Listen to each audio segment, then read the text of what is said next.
Bien, ilustres maestras, la dificultad también que existe, y es importante que no lo pierdan de vista, es que los hardware son aspectos físicos, lo hemos platicado. Hay computadoras que ya no soportan software, actualizaciones, y ya no se puede actualizar y ya son inservibles. A veces, si van a ustedes a una institución educativa, ven computadora que tiene un Office 97, ¿no? La mayoría, algunos, pero ahorita el Office ya ha avanzado un poco más. O a veces tienen el programa XP. El XP fue antes precisamente, ahorita pues ya tenemos hasta Windows 11. Estamos en la web 3.0, como se dice. Por lo tanto, cuando se tiene, por ejemplo, un centro de cómputo, una institución educativa, se tiene que actualizar tanto el hardware como el software y eso requiere mucha inversión. Una computadora por sí misma no se actualiza, necesita la mano de la persona, sobre todo la limpieza del equipo, tanto el teclado, el mouse, etcétera, etcétera. Todo eso es precisamente hasta los propios discos flexibles o disco duro. Actualmente hay computadoras que ya utilizan pues un disco sólido, se le llama. La velocidad es rapidísima, los discos sólidos. Es otro tipo de computadora ya, pero ¿cuánto cuesta una computadora? ¿Cuánto cuesta el equipo del hardware? La parte física, 13, 14 mil pesos. ¿Ustedes creen que lo tenga una familia? Por eso hemos visto precisamente las desventajas. No se les olvide, el software es la parte intangible de la tecnología. Antivirus, programas informáticos, etcétera. Y el hardware es la parte física. Tanto esas dos partes, esas dos características, se le tiene que dar mantenimiento. Y a veces no se fijan. Ustedes cuando estén en su escuela, revisen bien. A lo mejor sí exista o no. Digan, ¿se le ha dado mantenimiento a estas máquinas? ¿Qué tipo de antivirus tiene? ¿Este antivirus es de pago o es gratuito? Entonces, todo eso es precisamente el escenario, lo que ha comentado. Y ahorita vamos a ver con la siguiente texto. Hemos visto también que las TIC por sí mismas no provoca o no hace la propia clase. Debe de haber una mente y una organización por parte del docente. Claro, a veces las ideas están muy agotadas, por supuesto, y es muy difícil darle cierta pauta, cierto seguimiento a la destreza precisamente de lo que es el ámbito educativo. Y aquí precisamente, aquí viene también otra de las grandes dificultades. Es decir, si utilizamos este tipo de redes sociales, por ejemplo el Facebook del 2004, que empezó precisamente como una red totalmente de conocer personas, si la utilizamos para el ámbito educativo hay que darle un seguimiento, o el propio eh, el WhatsApp que se utilizó en efecto a partir de la pandemia, pero la cuestión y fue el riesgo del WhatsApp es que la figura del docente se vio expuesto también. Oye, ya viste, el profesor tiene, mira, esta foto de perfil, y ya se hacía algo público dentro de la familia. Eso, es decir, la vida privada también está expuesta dentro de este tipo de tecnologías. Y eso es la dificultad. ¿Cuánto de nosotros no nos han robado a lo mejor nuestros datos y ni sabemos, ¿no? Imagínense nada más. Entonces, a eso nos referimos en este tipo de aspectos descriptivos del ámbito tecnológico. Muy bien, y claro, ya para ir terminando la lectura anterior, eh, aquí venía precisamente, recuerden que el tema de las tecnologías de información y comunicación tiene sus orígenes en la escuela del pensamiento llamada el conductismo. En esta escuela del pensamiento, por supuesto. ¿Por qué? Porque estás recibiendo información y estás como aplicando el tipo de aprendizaje, pero recibiendo. Ya se ha dicho, se ha comentado sin fin de veces que la mente de una persona es como si fuera un banco. Vas depositando simplemente información. Y aquí precisamente viene el rol del docente. ¿Das simplemente información o estás provocando cierta reflexión entre los estudiantes? ¿No? ¿Cuántas personas no están ahí? Alumnos que tienen una mente como si fuera una computadora, simplemente información. Hay que recetarla, ¿no? Un reseteo de la mente para que puedan ir adquiriendo información El tema de la actualización, por supuesto. Por lo tanto, no se les olvide que a partir del siglo XX surgió el tema de la escuela del pensamiento del conductismo, muy revisado dentro de la teoría del aprendizaje, por supuesto. Lo que tratamos es precisamente que los estímulos que se adquiere tenga algo positivo también. Claro, usted me dirá, oye, profesor de Skinner, el propio Walden Doss, etcétera, Watson, el propio Tornay, el propio Pavlov, etcétera, etcétera, como que las escuelas del pensamiento están aquí, ¿no? Pero al final de cuentas, vean, ilustres maestras, el conductismo está más que presente en las tecnologías, porque el alumno que está viendo una diapositiva, está viendo algo que yo estoy proyectando, simplemente los alumnos están nada más escribiendo algo en su cuaderno que muchas veces no tiene ni significado para ellos, ni tiene nada que ver con su vida personal. ¿Esos son los riesgos? Por supuesto que sí. Más adelante vamos a ver un libro, más adelante todavía no, que se va a llamar Dale la vuelta a tu clase. Comúnmente se llama el aula invertida. Por eso el día de hoy vamos a ver la edición de video, porque tiene mucho que ver con el aula invertida. Muy bien, prosigo. Y ya, claro está, ya para ir terminando esto, lo que se planea, lo que se hace la propuesta es que el tema de las tecnologías sea un aspecto siempre constructivista. El constructivismo, como saben, lo fundó Jean Piaget a partir del siglo XX en este tipo de acciones por el cual el constructivismo dice que la persona no es copia de la realidad, sino es construcción personal, una construcción constante.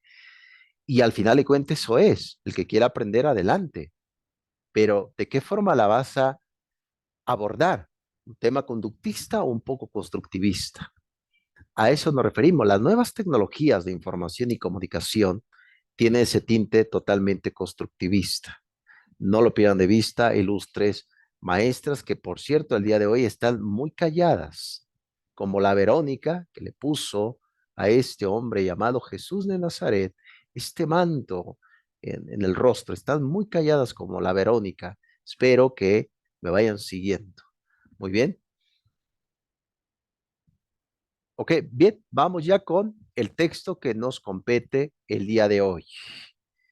Tecnologías de la información y comunicación, editorial Pearson, que por ahí se las envié a esta Lucía. Espero que la hayas revisado. Igual vamos a ir viendo con la profesora que es coordinadora de este texto, la maestra Marta Lilia Pacheco, que es una colega tuya, maestra María de la UNAM.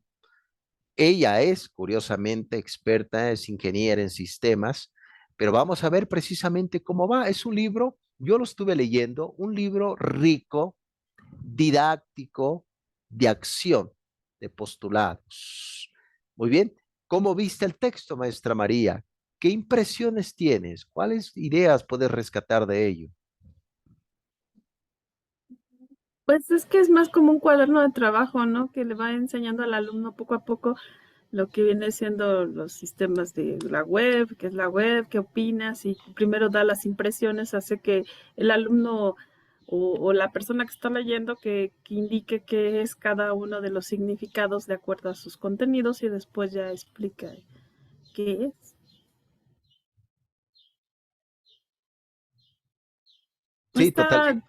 Es como cuaderno de trabajo más bien, más que libro. Pero pues, regularmente, bueno, yo tengo la firme confianza en que las tecnologías o las TICs deben ser una herramienta para enseñar, más no la totalidad de, porque pues realmente carecemos a veces de, por ejemplo, contratiempos que vienen siendo luz, red amplia, dada amplia, como decimos, hay bastantes distractores, cómo determinar que el alumno no se vaya a otras páginas en lugar de estar en la que deben de estar, cómo hacer esos candados, por ejemplo, aquí en los exámenes hay exámenes que ya son en línea y regularmente hay candados hasta en los exámenes que ni siquiera pueden mover ni la cabeza porque si no se anula el examen, en lo que no pueden entrar a otra página. Pero pues, bueno, para ya realizar ese tipo de cosas, pues nosotros no somos especialistas, como se lo digo, no somos todólogos. Regularmente podemos entrar o saber utilizarlos, no somos informáticos para poder hacer ese tipo de programas. Entonces, tal vez sí es una herramienta, pero pues no lo es todo. Regularmente, a veces, si podemos llevar, por ejemplo, yo llevo a mis alumnos a las TICs, digamos, a ver algunos softwares, por ejemplo, en este caso GeoGebra, yo lo utilizo para que vean la familia de funciones y con los deslizadores ver cómo se comporta cualquier gráfica y que ellos vean y que tengan en la cabeza. Es decir, si yo le digo al alumno, tienes esta ecuación, ya él tenga en la cabeza qué función es. Pero a veces con algunos se logra, con algunos no se logra. Entonces, aunque tengan ahí la tecnología, pues no. Y también que lo sepan hacer en papel y lápiz, porque pues una cosa es el voilà, por ejemplo, en la calculadora. Todo el mundo sabe hacer una raíz cuadrada en la calculadora, pero pues nadie sabe ni cómo sale ni una raíz cúbica. Entonces, ni siquiera saben hacer eso. Numéricamente, desde a lo mejor ni primaria. A veces no saben ni sumar. Entonces, es importante que se vayan también al papel y lápiz. El conductismo, decimos, el que el alumno esté fijo es importante, pero que esté activo de otra manera, porque digamos que nosotros somos humanos, nos equivocamos y el que maneja la computadora se equivoca. El que maneja la calculadora también se equivoca. Entonces, hay que enseñarlos a razonar y a pensar y decir que si se equivocó, tener la capacidad de saber que se equivocó.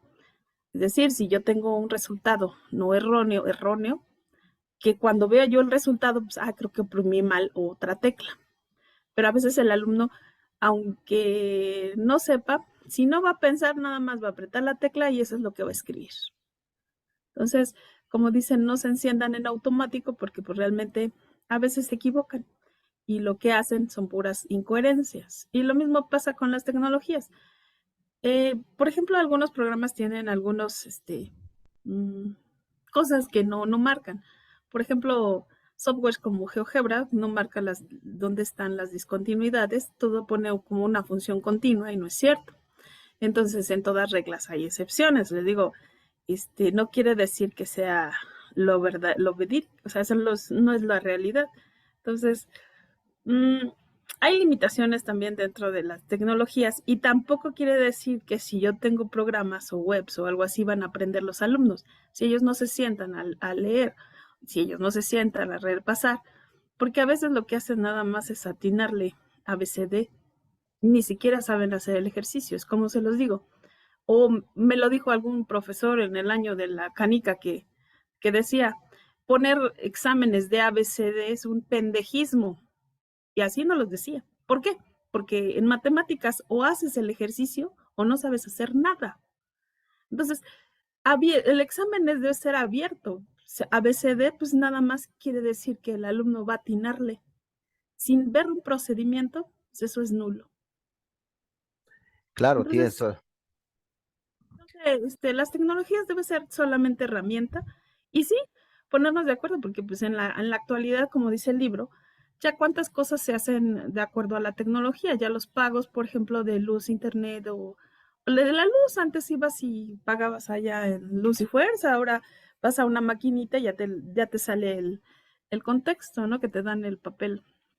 Y o puedes pagar en cualquier banco o ya lo puedes hacer desde tu comodidad de celular, pero también, por ejemplo, a mí, por ejemplo, no me gusta esto porque a veces hay robos masivos, cuando ven ya se les vaciaron las cuentas, entonces sí hay que tener un poquito de cuidado con estas tecnologías.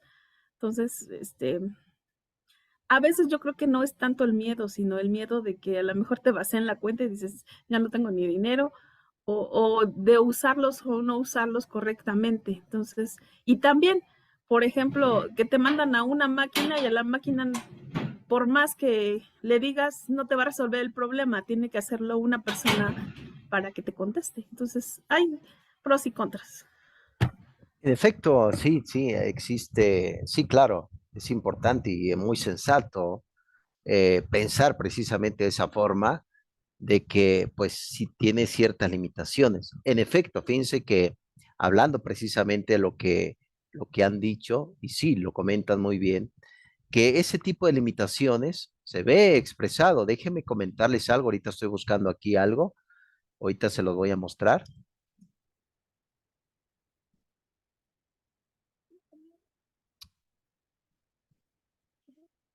Precisamente aquí hablando, déjenme compartir mi Era presentación. una, Recordé la película de Figuras Ocultas. Ah, excelente, excelente comparación, ilustre maestra Janet. Figuras Ocultas. Dice, donde se ve un poco de esto, totalmente. Fíjense que más adelante la vamos a ver, ¿eh? Ahorita nada más se los quiero mostrar. Aquí está precisamente, no sé si puedan ver mi presentación. Vamos a ver el chat GPT, este tipo de inteligencia artificial, por el cual más adelante se los voy a mostrar. Ahorita es algo general, pero esta es la inteligencia artificial que le puedes hacer preguntas y te contesta. Por ejemplo, preguntas de la academia, preguntas educativas, él te contesta este tipo de inteligencia artificial y te da una clase planeada. Es increíble. Más adelante les voy a enseñar cómo suscribirse y vamos a chatear con este tipo de inteligencia artificial. Más adelante, ahorita simplemente un aspecto general, lo que muy bien comentaba aquí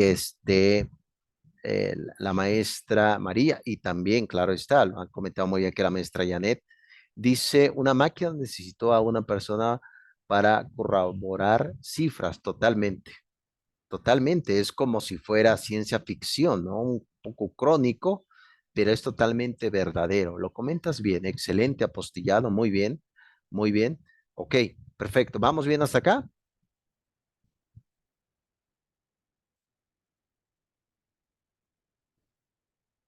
Ok, muy bien. Sale pues, excelente, ilustre maestra Janet, maestra María. Bien, muy bien, excelente. Sale pues, vamos, como muy bien lo comentó la maestra María, es un libro didáctico en efecto, un libro de manual. Y yo creo que para entender la tecnología, yo creo que también nos ayuda a ese punto. Recuerden que la autora que la revisamos anteriormente cuando hablamos de tecnología se remontaba más allá del tiempo, más allá en la época sumeria, por el cual se hablaba de una técnica. Pero cuando hablamos de Internet, tiene sus orígenes en la época de la guerra, en la época del espionaje militar. Claro que Internet significa esa red internacional de computadoras que tuvo ya su constitución a partir de 1985. Imagínense nada más que en una muestra académica, en una escuela, en su escuela, hagan un recorrido de los hardware, de los software tipo museo, por el cual cómo existía anteriormente una computadora y cuáles son las nuevas computadoras de este tiempo. Qué curioso, las computadoras de este presente llegarán a ser también una reliquia del pasado. Las computadoras de ese entonces, no sé si se acordarán, que no tenía tanta memoria y eran computadoras pues de batalla totalmente. El teclado, no sé si se acuerdan el teclado, qué bonito para escribir. A mí me gustaba muy. Yo llegué a tener una computadora de escritorio que utilizaba un Office 97 2003. Yo te mira, oye, pero eso, sí, pero claro, para navegar precisamente lo que se le llama la velocidad eh, de Internet, pues era muy limitada, ¿no? Entonces, la memoria RAM era muy limitada, pero se hacía todo y era lo que se tenía. A partir de ese entonces, de 1985, que aparece este tipo de Internet que se llama Red Internacional de Computadoras, ¿cómo funcionaba? Ya que tenía un uso comercial. Tenías que actualmente lo utilizamos un modem y tenías que tener una línea telefónica que yo tengo en su humilde casa, tengo una línea telefónica también que no utilizo, pero la tengo que tener porque es parte del requerimiento de tener internet. Pero además Para que pudieras tener internet tenías que hacer llamadas, tenías que llamar por teléfono para que te dieran acceso a la línea. Entonces, este era un procedimiento ritualista por el cual se tenía que ir dando. Claro, si no había contrato, pues tenías que prácticamente hacerla. La parte inalámbrica no existía en ese entonces, en el siglo XX, era totalmente alámbricas. Y claro, todavía, no sé si han visto los accesos que pueda tener su computadora. Todavía esta computadora, por ejemplo, todavía tiene acceso a Internet por tipo de acción alámbrica. Es un cable que tiene un circuito totalmente cerrado que se conecta a la computadora. Mi computadora la tiene, vean cómo está su computadora. Tiene pequeñas entradas, tiene algo que ver con ese tipo de tecnología que surgió el Internet a partir comercialmente en 1985. Y claro, lo que comenta la autora en este texto es que debemos de meditar un poco cuál es el papel que le estamos dando al ámbito de la tecnología. Lo ha comentado bien la maestra María. La maestra María es una meditación, no fue de Marco Aurelio. Las meditaciones no es de Marco Aurelio, es de las tecnologías. Claro está que ahorita les voy a poner unas estadísticas del 2020 del INEGI, por el cual podemos visualizar, claro. Te mira, oye, profesor, ya falta, ya pasó unos años, sí, pero podemos darnos cuenta qué tanto de Internet tenemos en las casas en México. La autora lo menciona. A partir del 2014 tenemos aproximadamente un 44.4% de la población que tiene Internet. Si se puede dar cuenta, pues sí es una cantidad, pero no es suficiente, ¿no? Entonces, esa es la gran dificultad. Cuando las instituciones educativas tomaron la decisión por urgencia sanitaria a partir del 2020, en marzo, tuvieron que entrar en línea, pero no fue tan fácil. ¿Por qué? Es necesario el abordaje del software, es necesario el abordaje del hardware y de las propuestas tecnológicas. Tener un equipo en tu casa, todo el equipo, no necesariamente es educación. Necesario el propósito pedagógico. A eso nos enfrentamos, ilustres maestras. Eso fue la gran dificultad. Claro, vemos también que a partir del 2003, años antes de la red social de Facebook, que actualmente se llama Metaverso, surgió precisamente este tipo de red social, ese tipo de espacio por el cual se puede ir compartiendo. Pero vean cómo va evolucionando todo esto. Pero además, me gustaría mencionar lo siguiente en estadística. Aquí pueden ustedes visualizar del INEGI. Aquí precisamente un servidor eh, hice una consulta de a partir del 2017, precisamente de información que se tiene en estos nuevos descubrimientos científicos, porque al final de cuentas un docente al menos debe de checar cómo andamos en tecnología en este momento. Actualmente se maneja ¿qué? La inteligencia artificial, que vamos a chatear con esa inteligencia artificial más adelante. Ahorita simplemente es un bosquejo para que lo tengan muy pendiente. Pero si se dan cuenta, pues hay un porcentaje moderado, pero eso no significa que se esté informando de todo esto, ¿no? Entonces, hablamos de una microenseñanza, utilizar un dispositivo móvil, pero ¿cómo se utiliza? ¿Cómo me puede ayudar para mis clases?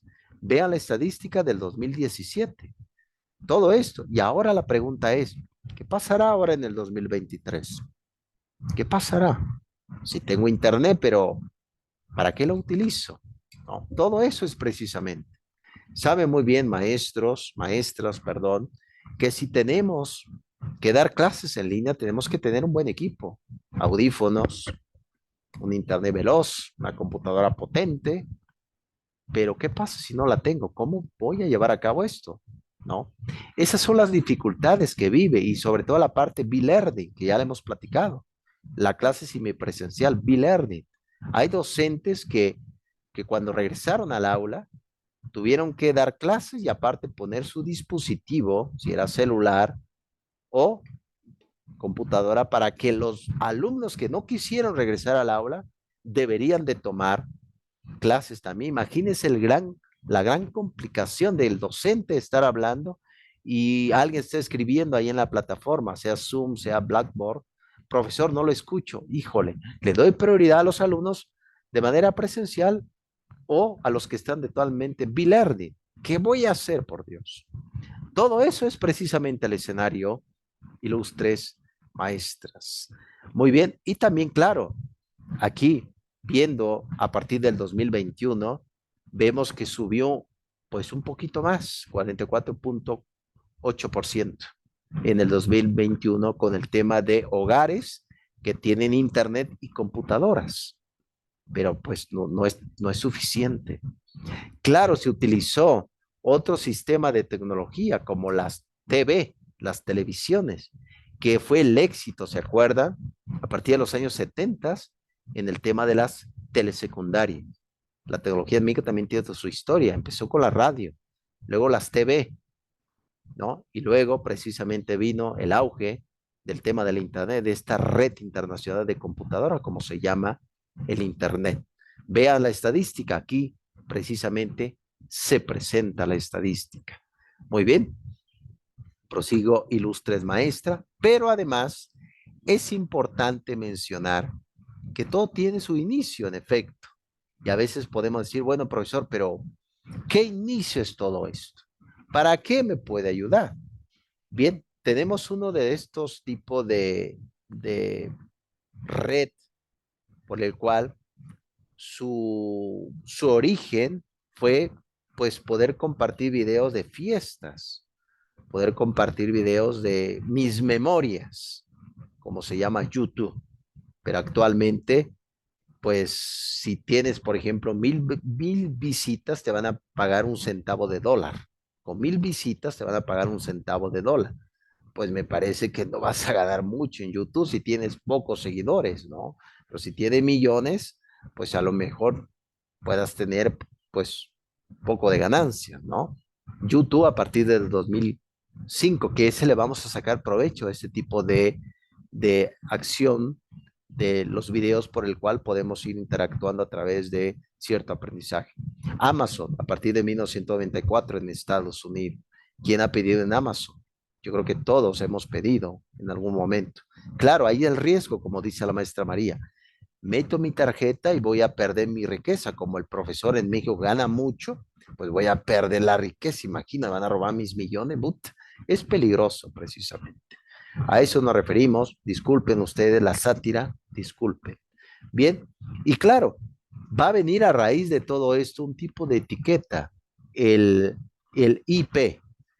El IP precisamente es la etiqueta por el cual existe un registro de el tipo de, se podría decir, de acción, etcétera, por el cual hay un registro de todo lo que han hecho en su historial de Internet, que eso la vamos a revisar precisamente en la siguiente sesión. Muy bien, ilustres maestras, ¿algún comentario que tengan que realizar, etcétera? Sí, en efecto, maestra Janet, una máquina necesito a una persona para corroborar cifras, totalmente, por supuesto, ¿no? Y claro, actualmente también hay un gran dilema con el tema de la inteligencia artificial. Por ejemplo, la inteligencia artificial te puede hacer una obra de arte, ¿no? Te puede poner noticias falsas, ¿no? Entonces, ¿qué realmente es lo verdadero y qué realmente es falso? Y sí, ese es el propósito, maestra Janet. Hay que utilizarlas. Eso sí se utiliza porque es un objeto. Bien, ilustres maestras, tomemos un pequeño eh, receso y regresamos ya con nuestra siguiente sesión, que ya vamos ya para la praxis. ¿Qué les parece, maestras? Excelente, muy bien.